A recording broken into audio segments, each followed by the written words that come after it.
Oh, that's a massive shot. Down to center going short into Mahmood Haq. बिस्मिल्लाहिर्रहमानिर्रहीम। आप देख रहे हैं मेरा YouTube channel the match winner. आज पाकिस्तान के लिए बड़ा अच्छा दिन था। पाकिस्तान के प्लेयर्स ने सारों ने बड़ी अच्छी परफॉर्मेंस दी, स्पेशली बॉलर्स ने।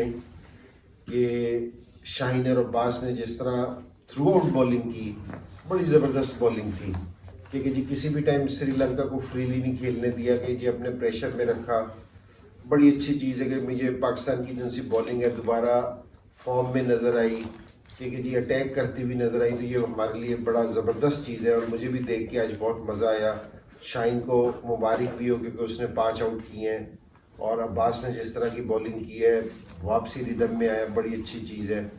और साथ बैट्समैनों को भी क्रेडिट देना चाहिए क्योंकि जिन्होंने जिस टाइम 80 रन का हमारे ऊपर प्रेशर था उसके बावजूद भी शान और आबिद बड़ा ज़बरदस्त खेले और जो श्रीलंका को एडवांटेज था वो उन्होंने सारा ज़ाया कर दिया कि जी 57 पे कोई आउट नहीं है।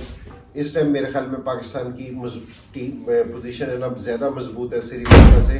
अब श्रीलंका प्रेशर में आएगा और सिर्फ पाकिस्तान को क्या करना चाहिए कि जी सिर्फ पार्टनरशिप्स के साथ खेलना चाहिए कि जो भी जोड़ी विकेट पे खड़ी हो जाए, जिस तरह इनकी पार्टनरशिप लग गई है क्योंकि ये 57 पे क्योंकि अब ये सेट हो गए हैं तो इनको लंबा खेलना चाहिए। सिर्फ पाकिस्तान की बैटिंग में सिर्फ एक चीज़ है कि हम 25, 30, 40, 50 पे ना आउट हो, जिस टाइम हम विकेट पे खड़े हो जाए तो लंबा खेलें और पार्टनरशिप्स के साथ खेलें। तो मेरे ख्याल में ये टेस्ट मैच में तो वैसे कल भी कहा था कि जी कोई ऐसी सूरत हाल नहीं है क्योंकि जी पाकिस्तान के लिए मुश्किल हो। तो अब तो पाकिस्तान खैर बहुत मजबूत पोजीशन में है। अच्छा, एक बात तो ये है कि जी टेस्ट मैच कल का दिन बहुत अहम है। कल सारी सूरत हाल काफ़ी हद तक वाज़ेह भी हो जाएगी। और लेकिन मैं एक बात है ना और करना चाह रहा हूँ कि हम जब भी किसी मुल्क में खेलने जाते थे ना तो वो कभी भी ऐसा नहीं होता था कि वो अपनी स्ट्रेंथ के अलावा विकेटें बनाते हो। ऑस्ट्रेलिया में खेलने जाए ना उनकी स्ट्रेंथ फास्ट बॉलिंग होती थी, वो फास्ट बॉलिंग पे हमें खिलाते थे। इंग्लैंड खेलने जाते थे ना तो इंग्लैंड स्विमिंग ट्रैक पे हमें खिलाते थे। ऑस्ट्रेलिया न्यूजीलैंड में चले जाओ तो न्यूजीलैंड अपनी स्ट्रेंथ पे खिलाता है हमें। सो मैं एक चीज़ समझने से कासिर हूँ, वो ये वाली चीज़ कि हम ऐसी विकेटें क्यों नहीं बना रहे अपने होम ग्राउंड में क्योंकि जो हमारी स्ट्रेंथ हो जिस पे हम खेल सकते हो। हमारी स्ट्रेंथ क्या है? हमारी स्ट्रेंथ शुरू से लेके रिवर्स स्विंग और स्पिन, ये इससे हमें ना सारी टीमों को काबू करते हैं। अगर मिसबा हेड कोच है, मिसबा को तो इसका आइडिया होना चाहिए बड़ी अच्छे तरीके से।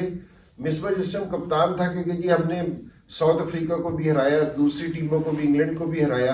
किस चीज़ पे हराया? हमने कहीं फास्ट पिचेस बना के हराया? कभी कोई इस तरह की चीज़? हमेशा स्पिनिंग ट्रैक पे हमने बसाया कि जी पहले हमारा स्पिनर आउट करते थे, यासिर आउट करता था और अब्दुल रहमान आउट करता था। तो ये हमारे स्पिनर्स ने ना उनको हमेशा फंसाया या रिवर्स स्विंग ने किया है। तो मेरी नहीं समझ आ रहा कि हम स्विमिंग ट्रैक क्यों बना रहे हैं, ऐसी पिचेस क्यों बना रहे हैं कि ये मेरी क्रिकेटिंग राय के हिसाब से, मेरे ओपिनियन में ये बिल्कुल श्रीलंका की एक ऑर्डिनरी सी टीम है जिससे हम खामखाई इसी तरह फंस रहे हैं कि जी वो हमारे से 80 रन की लीड लेके जा रही है। मुझे 80 रन की लीड का भी दुख है कि ये पाकिस्तान को इनको नहीं देनी चाहिए थी 80 रन की लीड। तो हम, और मैं आपको एक और चीज़ बताऊं, जिससे वसीम अकरम, वकार यूनुस या शुएब अख्तर या दूसरे हमारे जो उनसे बॉलर्स होते थे तो उनकी स्ट्रेंथ क्या थी कि वो तो इतने बड़े बॉलर्स थे कि जी उनके पास स्पीड भी ज़्यादा थी, एक्सपीरियंस भी ज़्यादा थी। वो किस तरह की विकेटें बनाने का कहते थे कि अगर मैं आपको कुछ बातें बताऊं कि जी अगर कहीं इस तरह घास वाली पिच हम देख लेते थे तो हमारे फास्ट बॉलर तो ग्राउंड मैन से लड़ पड़ते थे कि भाई ये क्यों बनाई है, क्योंकि ये हमें सूट नहीं करती। और सही करते थे वो इसलिए क्योंकि जी जो हमारी स्ट्रेंथ है हमें उसमें खेलना चाहिए।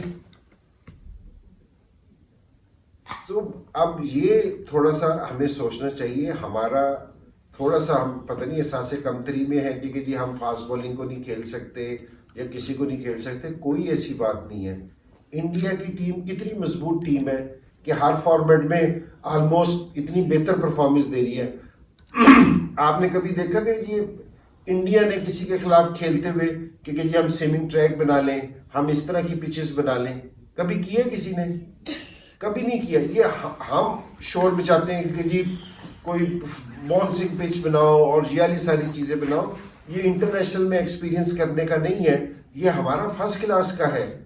ये हर जगह का वेन्यू के हिसाब से होना चाहिए कि जी कहाँ तेज विकेट होनी चाहिए, कहाँ स्लो ट्रैक होना चाहिए। ऑस्ट्रेलिया में आप जाओ, आपको पता है कि जी पर्थ में ना आपको फास्ट ट्रैक मिलेगा, और अगर आप सिडनी में खेलने आओगे तो सिडनी में आपको स्पिनिंग ट्रैक मिलेगा। बैट्समैनों के लिए एडलेड में आओगे वो बैटिंग के लिए अच्छी पिच है, ब्रिस्बेन में जाओगे तो वो स्पोर्टिंग पिच है। तो कभी ऐसा नहीं होता कि जी आप इंटरनेशनल क्रिकेट में इस तरह की पिचेज है ना अपने लड़कों को डाल देंगे कि जी मुश्किल में। तो मेरा ये ख्याल है कि पाकिस्तान को अब अल्लाह के फजल से क्रिकेट पाकिस्तान में वापसी आ रही है, तो मेरी ये राय है सारों को कि भाई अपनी स्ट्रेंथ पे खेलो, क्योंकि जी ऐसा ना करो कि जी दूसरे की स्ट्रेंथ पे खेलो। यहाँ थोड़ी सी भी कोई बेहतर बॉलिंग होती तो हमें बहुत मुश्किल, ये इस विकेट पे 80 रन की जो सी लीड थी वो इतना आसान नहीं थी। अगर थोड़ी सी भी एक्सपीरियंस बॉलिंग होती, थोड़ी सी भी अच्छी बॉलिंग होती तो उसने हमें उड़ा के रख देना था। सो मेरी आपसे ये राय है कि ठीक है कि इस टेस्ट मैच पे हमने काबू पा लिया है, लेकिन आप जो हमारी स्ट्रेंथ है, तो मेरी पाकिस्तान की मैनेजमेंट से भी बोर्ड से भी ये रिक्वेस्ट है कि भाई अपनी स्ट्रेंथ पे खेलें, स्ट्रेंथ के बगैर ना खेलने की कोशिश करें। Oh, that's a massive shot. Down to center going short into Mahmud Haq.